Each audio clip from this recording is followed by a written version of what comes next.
The morning sun cast a golden glow over Buckingham Palace as Catherine, the Duchess of Cambridge, stood before her bedroom mirror, adjusting her elegant navy blue dress. Today was no ordinary day. The annual Royal Air Force celebration was about to begin, and the entire royal family would gather to watch the spectacular flypast from the palace balcony.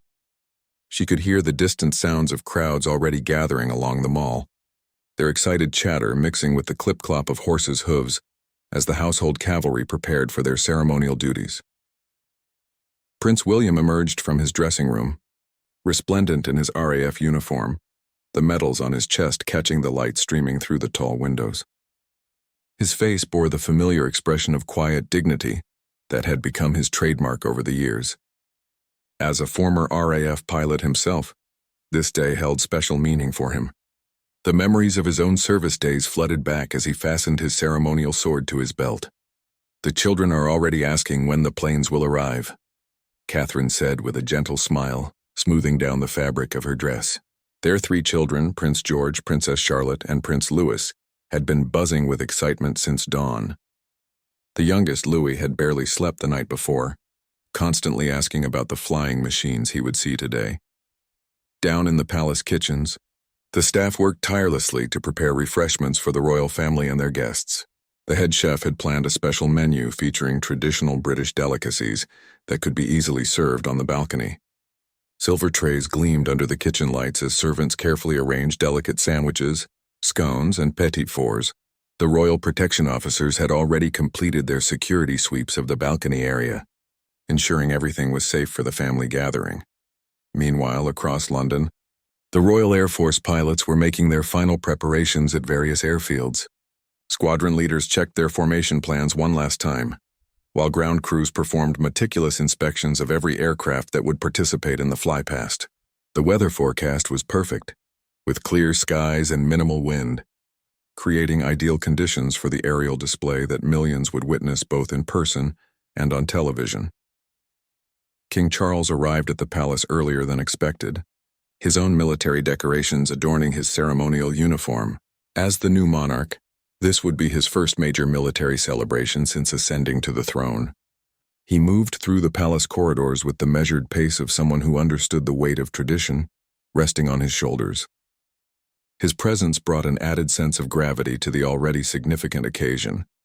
The palace gardens had been transformed into a secure viewing area for extended family members and special guests. Marquees provided shade for elderly relatives while younger family members mingled freely, their conversations animated by anticipation. The Queen Consort Camilla gracefully moved among the guests, ensuring everyone felt welcomed and comfortable. Her warm smile and genuine interest in each person she spoke with reflected years of experience in royal hospitality. Prince George, now old enough to understand the significance of such events, wore his first formal military-style outfit. His excitement was barely contained as he practiced standing at attention, mimicking the posture he had observed in his father and grandfather. Princess Charlotte, dressed in a beautiful powder blue dress that complemented her mother's outfit, held herself with the poise of someone already comfortable in the public eye. She had developed a keen interest in aircraft after visiting several RAF bases with her parents. The youngest Prince, Louis, remained delightfully unpredictable. His energy seemed boundless as he raced between family members, asking endless questions about everything from the red uniforms of the guards to the mechanics of flight. His innocent curiosity brought smiles to even the most serious faces among the royal staff. Outside the palace gates, thousands of people had gathered since the early hours of the morning. Families with children, veterans wearing their medals with pride, and tourists from around the world created a colorful tapestry of humanity united by their shared excitement. Street vendors sold Union Jack flags and commemorative items, while police officers maintained order with good-natured efficiency. The household division had been preparing for weeks. The soldiers of the various regiments took immense pride in their appearance, with every button polished to perfection and every piece of equipment meticulously maintained. The famous red tunics and bearskin hats of the Guards regiments created an impressive sight as they formed up in the palace courtyard. Their movements were precise and coordinated, the result of countless hours of drill practice. As the hour approached, Television crews made their final adjustments to cameras positioned to capture every moment of the royal family's reactions. The BBC's royal correspondent reviewed her notes one last time, preparing to provide commentary that would help viewers understand the historical significance of each element of the ceremony. International media representatives had traveled from around the world to cover this quintessentially British event. The palace staff moved with quiet efficiency, ensuring every detail was perfect. Flowers had been freshly arranged on the balcony, and the royal standard fluttered proudly in the gentle breeze.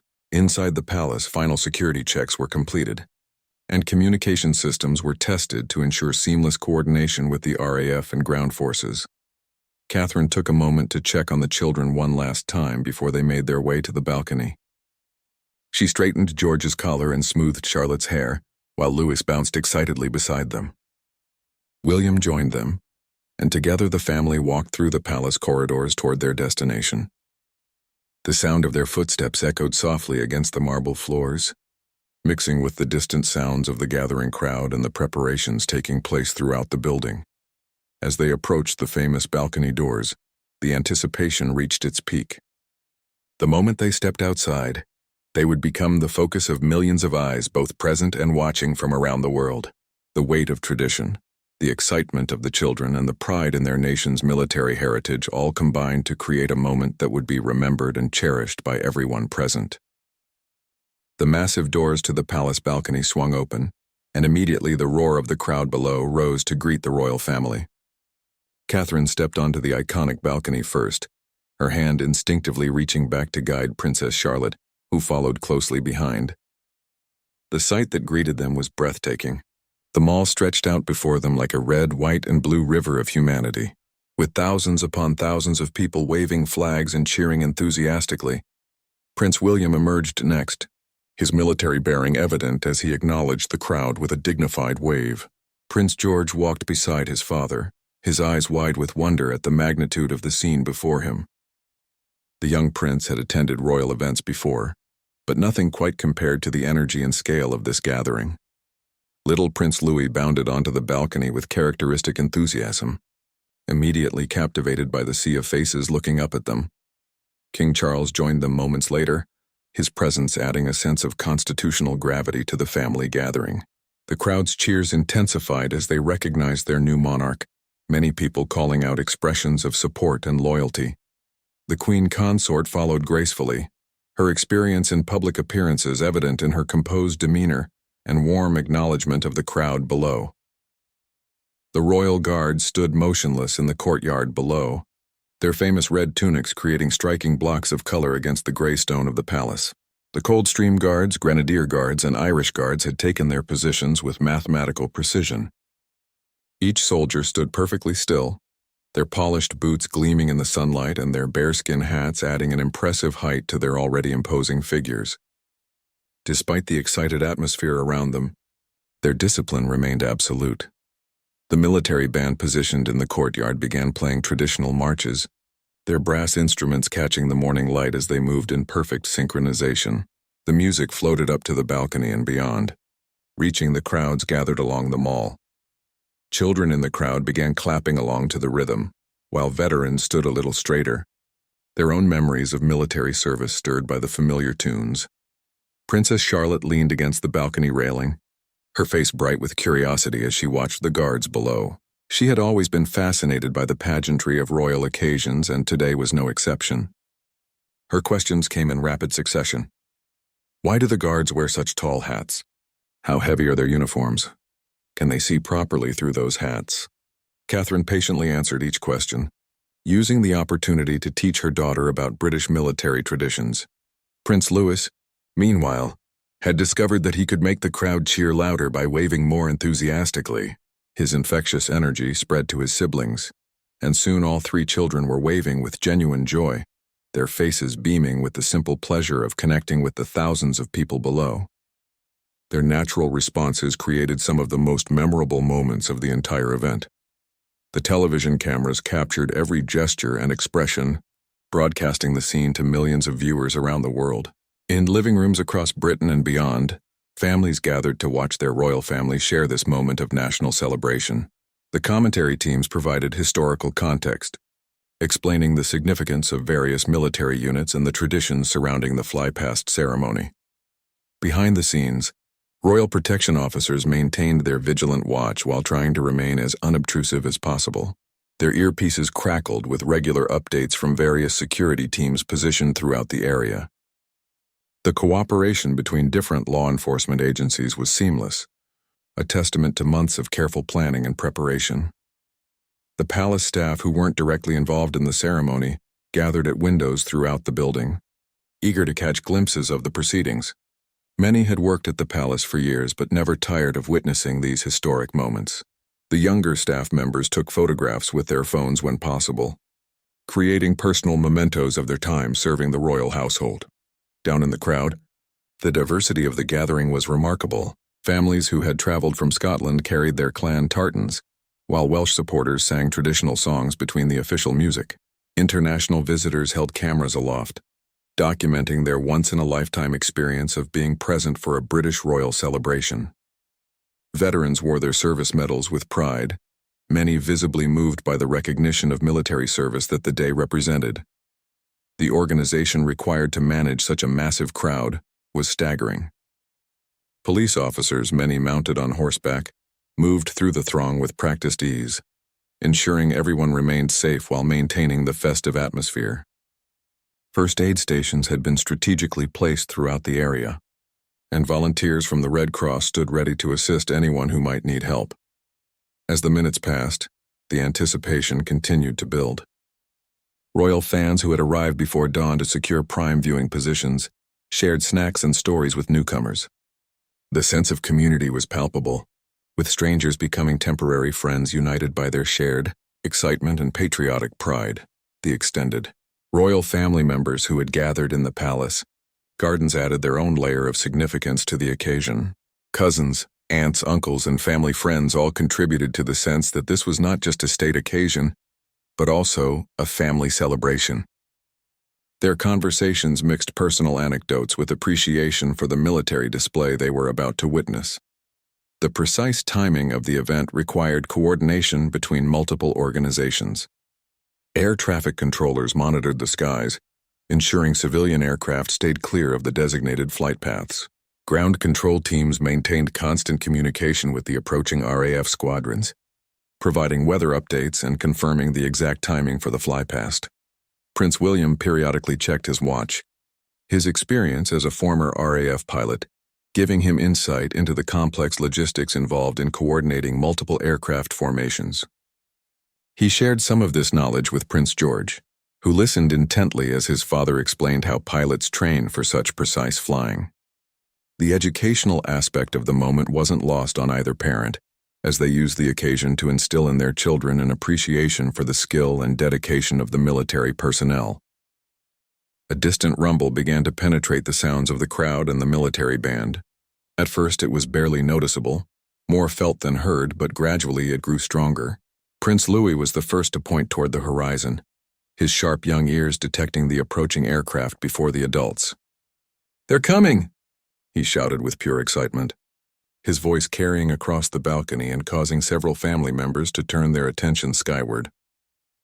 The royal guards in the courtyard below maintained their stoic positions, but even they seemed to sense the approaching climax of the ceremony. Their rigid discipline was a striking contrast to the growing excitement of the crowd, which had begun to surge forward slightly, everyone straining to get the best possible view of the approaching aircraft. Catherine placed a gentle hand on Princess Charlotte's shoulder as they both scanned the sky. The Duchess had attended many such events over the years, but the thrill never diminished. Watching her children experience this wonder for themselves added a new dimension to her own enjoyment. She could see the concentration on Charlotte's face as the young princess tried to spot the first aircraft. Prince William stepped closer to the balcony railing, his trained eye already picking out the formation approaching from the east. His years of military flying experience allowed him to identify the aircraft types even at a distance. He began quietly explaining to Prince George what they were seeing, pointing out the precise formations and the skill required to maintain such tight spacing while flying at ceremonial speeds. The sound grew stronger, a deep, powerful rumbling that seemed to vibrate through the very stones of Buckingham Palace. Veterans in the crowd below stood a little straighter, many saluting as they recognized the approach of aircraft that represented the modern continuation of the service they had given to their country. Some elderly spectators had tears in their eyes, remembering friends and colleagues who had served in earlier conflicts. King Charles adjusted his military medals and stood at attention, his bearing reflecting the solemnity of the moment despite the celebratory atmosphere. As the new monarch, he understood that his presence at this ceremony represented the constitutional link between the crown and the armed forces. The weight of this responsibility was evident in his composed but deeply attentive demeanor. The queen consort moved to stand beside him, her own appreciation for military traditions evident in her respectful posture. Years of attending such ceremonies had given her a deep understanding of their significance, and she watched the approaching aircraft with genuine interest and admiration for the skill of the pilots. Television commentators around the world began providing running commentary as the first aircraft became visible to viewers. The technical specifications of each plane, the history of the squadrons involved, and the biographical details of key pilots were shared with audiences who might be witnessing such a display for the first time. The global reach of the broadcast meant that millions of people were sharing this moment of British military pride. The palace security team maintained heightened alertness as the aircraft approached. Although the flypast was a planned and coordinated event, the presence of multiple fast-moving aircraft over central London required constant vigilance. Radio communications between ground control, the aircraft, and security teams ensured that every aspect of the display proceeded according to the carefully rehearsed plan. Ground crews at various airfields around London monitored their radio equipment, ready to provide assistance if any aircraft experienced technical difficulties. The precision required for the flypast meant that backup plans had been prepared for every conceivable scenario. Though everyone hoped such measures would prove unnecessary, the first formation became clearly visible as a series of dark specks against the blue sky, arranged in perfect geometric patterns that spoke to hours of intensive practice. The lead aircraft maintained precise spacing, their positions calculated to create the most impressive visual impact when viewed from the palace balcony. The pilots inside these aircraft were among the most skilled in the Royal Air Force, selected not only for their flying ability but also for their capacity to perform under the intense scrutiny that such a public display demanded. Prince Louis began jumping up and down with excitement as the aircraft became clearly visible, his enthusiasm infectious and causing smiles throughout the royal family. His genuine joy and wonder reminded everyone present that beneath all the ceremony and tradition, this was fundamentally a celebration meant to inspire and unite people in appreciation of their nation's military capabilities. The crowd below had fallen into a hushed anticipation. Thousands of faces turned skyward in shared wonder. Parents lifted small children onto their shoulders to ensure they could see over the heads of adults. Camera phones were raised throughout the crowd, though many people seemed content simply to experience the moment with their own eyes rather than viewing it through a screen. The military band in the courtyard adjusted their performance to complement the approaching aircraft, their music swelling to match the growing intensity of the moment. The combination of visual spectacle, musical accompaniment, and the emotional weight of military tradition created an atmosphere that was both celebratory and deeply moving. Princess Charlotte had spotted the aircraft now and was pointing them out to her younger brother, taking on the role of helpful older sister with natural grace. Her explanations were a charming mixture of facts she had learned from previous royal events and her own creative interpretations of what she was seeing. The innocence and wonder in her voice provided a touching counterpoint to the sophisticated military display. Approaching overhead, the extended royal family, members gathered in the palace. Gardens had also turned their attention skyward, many of them using binoculars to get a better view of the approaching formations. Their conversations had shifted from social pleasantries to excited commentary about the aircraft they could identify and speculation about what types of planes would be included in the display. Staff members throughout the palace had paused in their duties to witness the moment, many gathering at windows that provided views of the sky. Even those who had witnessed numerous such events over their years of royal service found themselves caught up in the excitement and anticipation that filled the air. The precision, timing of the event meant that every second had been calculated and rehearsed. The aircraft were approaching at exactly the planned moment, their formations tight and their course true.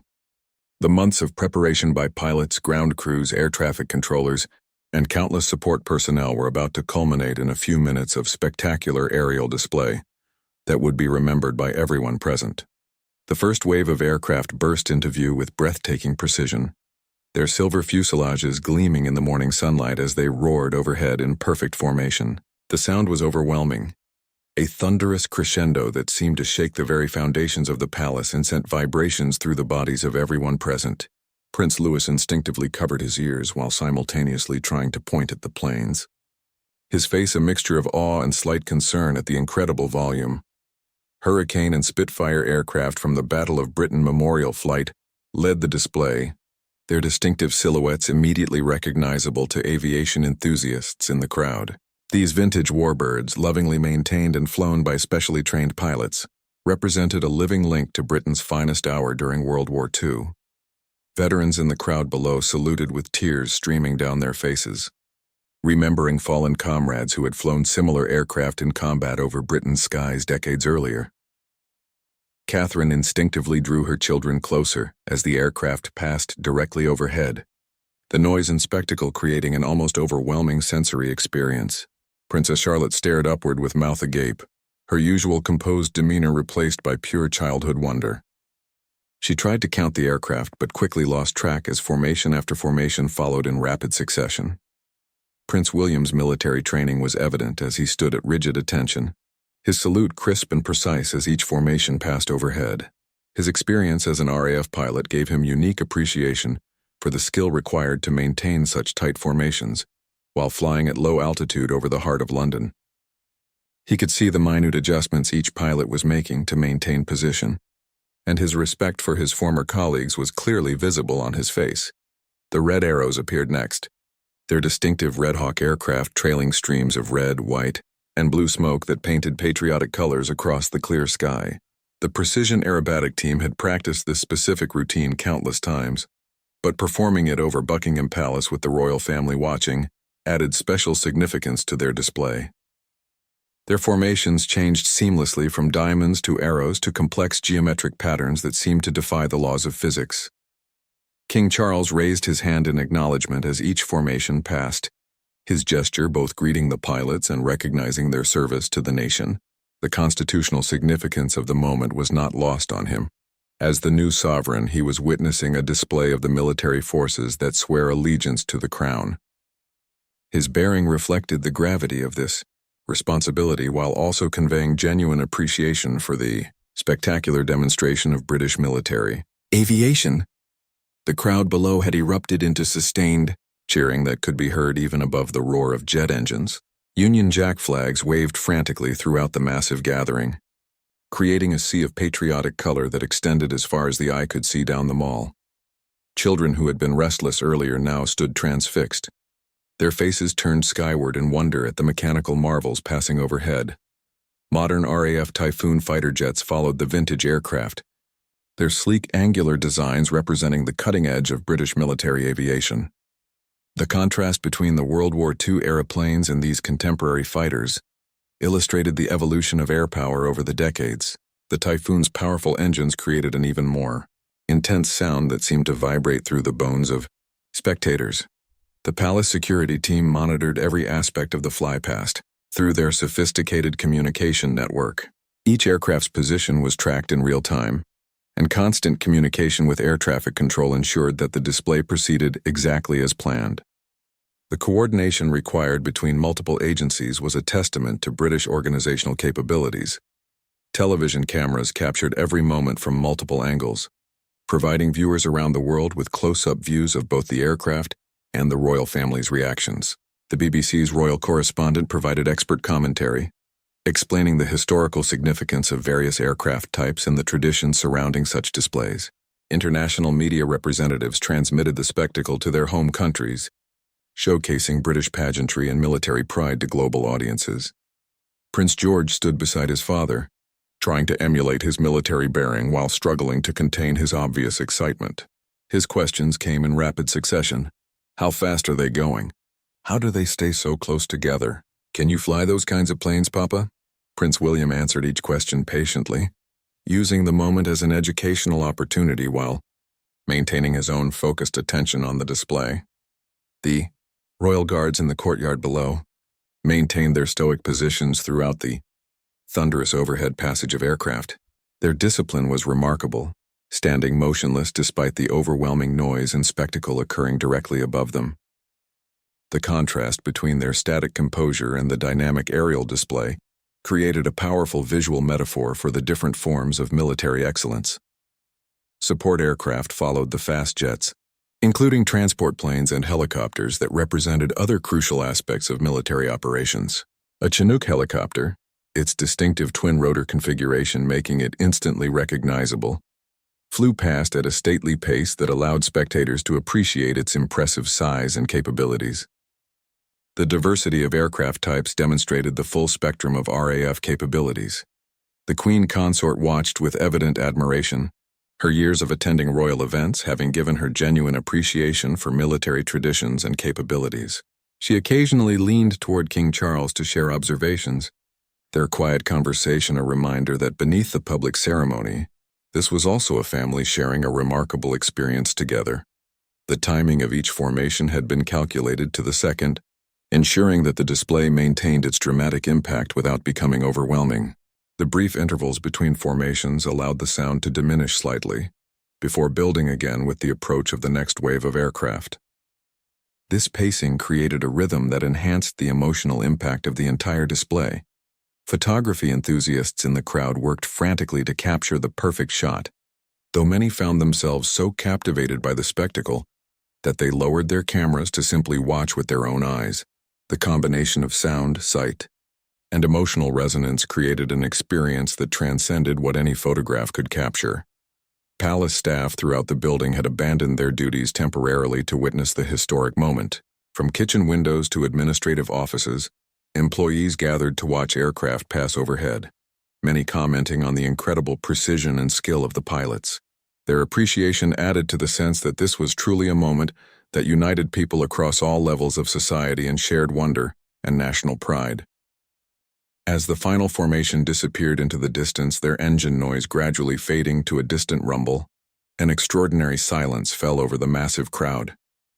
For a moment, thousands of people stood motionless, as if collectively processing the magnificent spectacle they had just witnessed. Then, like a dam bursting, the silence erupted into thunderous applause and cheering that seemed to shake the very foundations of Buckingham Palace. Prince Louis broke the spell on the balcony by clapping his hands together with uninhibited joy, his face beaming with the kind of pure happiness that only children can express. His enthusiasm was immediately infectious, and within seconds the entire royal family was applauding, their formal composure giving way to genuine appreciation for the remarkable display they had witnessed. Princess Charlotte turned to her mother, with questions tumbling from her lips. How did they learn to fly so close together? Were those the same kinds of planes that protected Britain during the war? Can we see them again tomorrow? Catherine smiled at her daughter's curiosity, recognizing the same sense of wonder that had captivated her own first experience of a royal flypast years earlier. The red arrows colored smoke trails still lingered in the sky, creating fading patriotic stripes against the blue backdrop. These ethereal reminders of the display slowly dispersed in the gentle breeze, but their visual impact had been captured by countless cameras and would live on in photographs and videos shared around the world. King Charles stepped forward to the balcony railing, his bearing reflecting both the dignity of his office and genuine emotion at witnessing such a display. His wave to the crowd below was met with renewed cheering, and many people began shouting expressions of loyalty and support. The connection between monarch and people, demonstrated through shared appreciation of military excellence, was palpable and moving. The royal guards in the courtyard below finally allowed themselves slight relaxation of their rigid posture, though they remained at attention. Many had served in various conflicts and deployments, and the flypast represented recognition of their own service as well as that of the RAF pilots. Their pride in their fellow service members was evident despite their disciplined composure. Television commentators around the world began providing analysis of what viewers had just witnessed, explaining the technical challenges involved in coordinating such a complex aerial display. Aviation experts discussed the precision required for formation flying at low altitude over a populated area, while military historians provided context about the significance of various aircraft types and their roles in British military history. The crowd below showed no signs of dispersing, despite the conclusion of the main event. Families remained in their positions, parents explaining to children what they had seen, while veterans shared stories with younger generations about their own experiences with similar aircraft. The sense of community and shared national pride was stronger than ever. Prince William crouched down to Prince George's eye level, using the moment to discuss what they had witnessed and its significance. "Those pilots trained for months to fly so precisely," he explained. "They represent the very best of the Royal Air Force, and their skill protects our country every day." The educational aspect of the moment wasn't lost on Catherine, who appreciated how such experiences helped their children understand their roles and responsibilities. The extended royal family members gathered in the palace gardens began making their way toward the main building, their conversations animated by what they had just witnessed. Elderly relatives who had lived through World War II were particularly moved, sharing memories of when such aircraft had been instruments of survival rather than ceremonial display. Their stories added historical depth to the day's celebrations. Palace security teams began the process of gradually managing the crowd's eventual dispersal, though their task was made easier by the general good humor and satisfaction that pervaded the gathering. The successful completion of the flypast without incident was a testament to months of careful planning and coordination between multiple agencies. Behind the scenes, RAF ground crews were already preparing to receive the returning aircraft at their various bases around London. The pilots who had participated in the display would undergo debriefing sessions to analyze the precision of their formations and identify any areas for improvement in future displays. The pursuit of perfection in such ceremonial roles was just as demanding as in operational flying. The military band in the courtyard began playing traditional British marches, their music providing a patriotic soundtrack to the gradual transition from the climax of the aerial display to the more relaxed atmosphere that would follow. The familiar tunes resonated with the crowd, many of whom began singing along to songs they had known since childhood. Catherine noticed that Princess Charlotte was still gazing skyward, searching for any remaining traces of the aircraft or their smoke trails. The young princess's fascination with aviation had been evident for some time, and today's display had clearly deepened her interest. Catherine made a mental note to arrange visits to RAF bases where Charlotte could learn more about military aviation, and perhaps meet some of the pilots whose skill she had just witnessed. The Queen Consort moved among the family members, sharing observations and ensuring that everyone had enjoyed optimal viewing of the display. Her grace and attention to others reflected years of experience in royal duties, and her genuine interest in each person's reaction helped maintain the warm family atmosphere that characterized the gathering.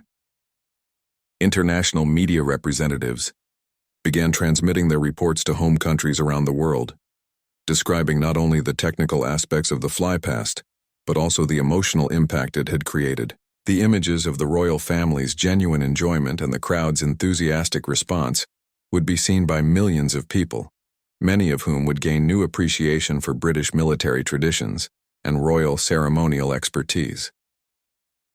The palace staff, who had witnessed the display from various windows throughout the building, gradually returned to their duties, though their conversations continued to focus on the remarkable spectacle they had shared. Many had taken photographs with their personal devices, creating lasting memories of their participation in this historic moment. As the immediate excitement began to settle into satisfaction and reflection, the royal family remained on the balcony, acknowledging the continuing cheers from the crowd below. The bond between the monarchy and the people, strengthened by shared experience of national celebration and military pride, was evident in the warmth of the ongoing interaction between the balcony and the vast gathering stretching down the mall.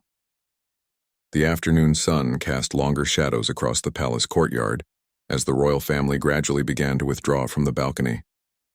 The immediate excitement of the flypast had settled into a warm glow of satisfaction and shared accomplishment.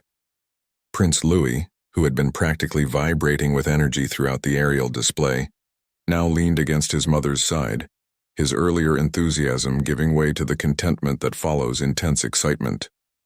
Catherine gently guided her children back toward the palace doors, but not before each of them took one final look at the sky, where the aircraft had performed their spectacular display. Princess Charlotte was particularly reluctant to leave, still hoping to catch sight of any lingering smoke trails or perhaps the return of additional aircraft. Her fascination with what she had witnessed was evident in her continuous questions and observations. The crowd below seemed equally reluctant to disperse, many families remaining in their positions to savor the atmosphere and share their experiences with fellow spectators. Children who had been lifted onto parents' shoulders to see the aircraft were now running around the designated areas, their arms outstretched as they pretended to be pilots flying their own imaginary formations. The joy and wonder of the day had created lasting memories that would be treasured for years to come. Prince William paused at the balcony threshold, taking a moment to salute the crowd one final time. His military background gave him deep appreciation for both the skill of the pilots who had performed the flypast and the patience and enthusiasm of the thousands of people who had gathered to witness it. The connection between the royal family and the people was never more evident than during such shared moments of national celebration. King Charles remained on the balcony slightly longer than the others, his responsibility as monarch requiring him to acknowledge the crowd's continuing support and appreciation. His waves were met with fresh cheers, and many people began singing "God Save the King," their voices carrying across the mall in a spontaneous display of loyalty and affection. The new sovereign's genuine emotion at this demonstration of support was clearly visible. Inside the palace, preparations were already underway for the reception that would follow the public ceremony. The same staff who had worked tirelessly to ensure the morning's success now turned their attention to hosting the extended family members and special guests who had gathered for the occasion. Silver tea services were prepared, and the finest china emerged from careful storage for this important family gathering. The royal guards who had maintained their impressive discipline throughout the flypast finally received permission to stand at ease. Their relief was palpable but controlled, reflecting the professional standards that made them among the most respected ceremonial troops in the world. Many would later describe this day as one of the highlights of their military careers. Having participated in such a significant royal occasion, television coverage continued as commentators analyzed the success of the event and interviewed aviation experts about the technical aspects of what viewers had witnessed. The global audience had been treated to a masterclass in British pageantry and military precision, and the positive international reaction was already evident. In social media responses from around the world, palace security teams began the careful process of managing the crowd's gradual dispersal while maintaining the celebratory atmosphere. Their task was made easier by the general satisfaction and good humor that pervaded the gathering. The successful completion of such a complex event without incident was a testament to months of careful planning and the cooperation of everyone involved.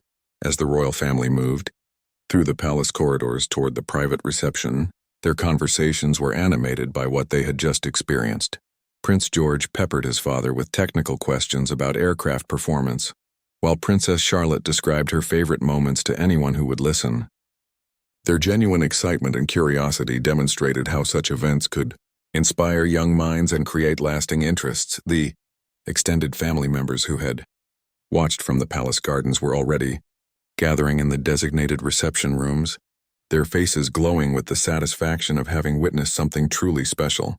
Elderly relatives shared stories of previous royal occasions they had attended, while younger family members compared photographs they had taken during the flypast. The Queen Consort moved gracefully among the guests, ensuring that everyone felt included in the celebration and had opportunities to share their impressions of the day. Her years of experience in royal duties were evident in her ability to make each person feel that their presence was valued and their observations were important.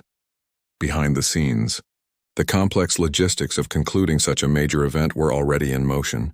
Transportation arrangements for the thousands of spectators required careful coordination to prevent chaos while maintaining the positive atmosphere that had characterized the entire day. RAF pilots who had participated in the flypast were beginning to land at their respective bases around London, where ground crews waited to congratulate them on a successful mission. The debriefing sessions that would follow were just as important as the display itself, allowing pilots to analyze their performance and identify areas for improvement in future ceremonial flights. The pursuit of excellence in such public displays was considered just as crucial as operational readiness. The military band in the palace courtyard continued playing patriotic selections. As they began their own gradual withdrawal from the ceremonial area, their music had provided the perfect soundtrack to the day's events, and many spectators lingered to enjoy these final musical offerings. The combination of visual spectacle, aerial drama, and musical accompaniment had created an experience that engaged all the senses. Social media platforms were already buzzing with photographs and videos taken by spectators throughout the crowd. Professional photographers and amateur enthusiasts alike had captured thousands of images that would preserve the memory of this day for future generations. The global reach of these shared experiences helped spread appreciation for British royal traditions and military excellence far beyond the immediate audience. Catherine found herself reflecting on how such events helped connect her children to their future roles and responsibilities. Watching Prince George's serious attention to his father's explanations and Princess Charlotte's genuine fascination with the aircraft had shown her how these ceremonial occasions served important educational purposes beyond their immediate entertainment value. The palace kitchens were now in full operation, preparing refreshments for the private reception that would allow the royal family to decompress and share their impressions of the day in a more intimate setting. The head chef had planned a menu featuring traditional British favorites that could be easily served while guests continued their animated conversations about the spectacular display they had witnessed. Veterans in the crowd were particularly moved by the recognition that the flypast represented for all military service members. Many wore their medals with obvious pride, and the younger generation showed genuine respect and interest in hearing their stories. The intergenerational connection fostered by such events helped ensure that the sacrifices and achievements of earlier generations would not be forgotten. The precision and professionalism displayed by every participant in the day's events, from the pilots to the palace staff to the security teams, reflected the high standards that characterized British institutions. The seamless execution of such a complex public ceremony demonstrated organizational capabilities that had been developed and refined over decades of royal occasions. As the immediate excitement began to settle into lasting satisfaction, the true success of the day became evident in the faces of everyone who had participated, whether as spectators, participants, or organizers. The shared experience of witnessing such a magnificent display had created bonds and memories that would endure long after the last aircraft had returned to base and the crowds had finally dispersed. As evening approached, the last of the spectators finally began their journey home, their faces still glowing with the satisfaction of having witnessed something truly extraordinary. The mall, which had been packed with humanity just hours earlier, gradually returned to its normal state, though scattered pieces of patriotic bunting and dropped programs served as reminders of the day's celebrations. Inside Buckingham Palace, the royal family had gathered in one of the private drawing rooms for an intimate reception with extended family members and close friends. The formal atmosphere of the public ceremony had given way to relaxed conversation and shared reminiscences about the spectacular flypast they had all witnessed together. Prince Louis had finally succumbed to exhaustion and was sleeping peacefully in his mother's arms, his face still bearing traces of the excitement that had animated him throughout the day. Princess Charlotte sat close to her grandfather, King Charles eagerly recounting her favorite moments from the aerial display. Her detailed observations about different aircraft formations and her thoughtful questions about military traditions impressed the adults around her. The king listened with genuine interest, occasionally adding historical context that helped his granddaughter understand the deeper significance of what she had experienced. Prince George had found a comfortable spot near his father, where he continued to ask technical questions about aircraft performance and military flying. Prince William's patience in answering these inquiries reflected his own genuine enthusiasm for aviation and his understanding of how such experiences could shape a young person's interests and aspirations. The educational value of the day's events was becoming increasingly apparent. The Queen Consort moved gracefully among the guests, ensuring that everyone felt included in the family celebration. Her natural warmth and genuine interest in others' experiences helped maintain the relaxed atmosphere that made such gatherings memorable. Elderly relatives shared stories of previous royal occasions they had attended, while younger family members compared the photographs they had taken during the flypast. Catherine found herself reflecting on the powerful combination of family tradition, military excellence, and public celebration that had characterized the day, watching her children's genuine fascination with the aircraft and their obvious pride in their country's military capabilities had reinforced her understanding of how such events helped connect the younger generation to their heritage and responsibilities. The palace staff moved quietly and efficiently through the reception rooms, ensuring that guests were comfortable while allowing them to enjoy their conversations without interruption. Many of these dedicated employees had worked at the palace for years and took genuine pride in contributing to the success of such significant occasions. Their professionalism and attention to detail were essential elements in creating the seamless experience that characterized royal events. Outside, the cleanup operation was already well underway, with teams working to restore the palace grounds and surrounding areas to their normal condition. The efficiency with which this massive logistical challenge was being handled reflected the experience gained from organizing numerous such events over the years.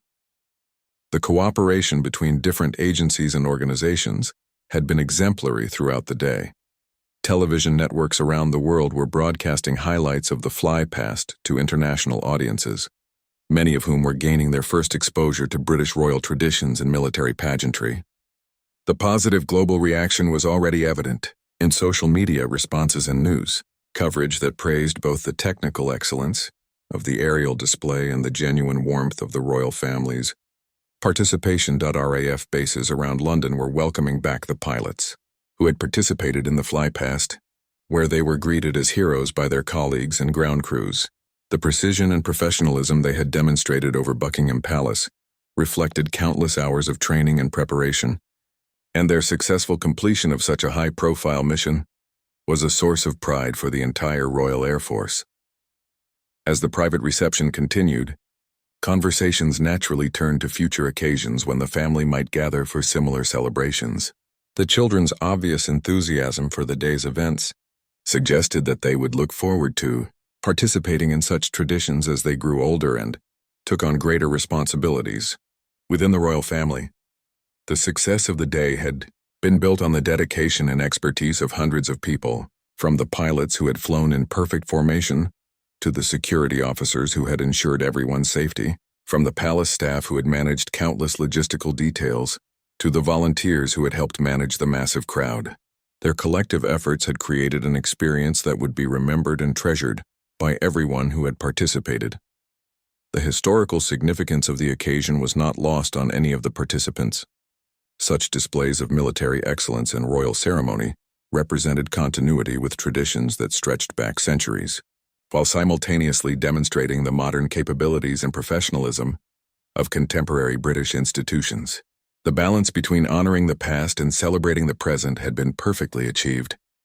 As the sun set over London, the royal family knew that they had shared something special not only with each other but with the thousands of people who had gathered to witness the flypast and the millions more who had watched from around the world. The bonds created by such shared experiences of national pride and military excellence would endure long after the last echoes of jet engines had faded from memory. The day had demonstrated, once again, the unique power of royal occasions to bring people together in celebration of their country's achievements and traditions. The genuine joy and wonder displayed by the royal children, the professional excellence of the military participants, and the enthusiastic response of the public had combined to create an event that exemplified the very best of British ceremonial tradition and national unity.